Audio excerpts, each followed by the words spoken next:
దానియేలును సింహపు గుహలో కాపాడినది నీవే కదా.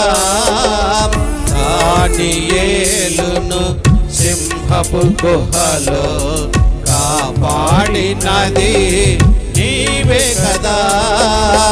జల ప్రళయములో నోవాను కాచిన, జల ప్రళయములో నోవాను కాచిన బలవంతుడవు నీవే కదా.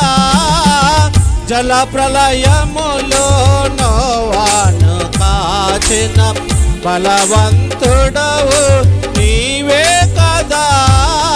నీవే కదా, నీవే కదా, నీవే కదా. హల్లెలూయా, హల్లెలూయా, హల్లెలూయా, హల్లెలూయా, హల్లెలూయా, హల్లెలూయా, హల్లెలూయా, హల్లెలూయా, హల్లెలూయా, హల్లెలూయా. స్తుతి చేసి నే పాడనా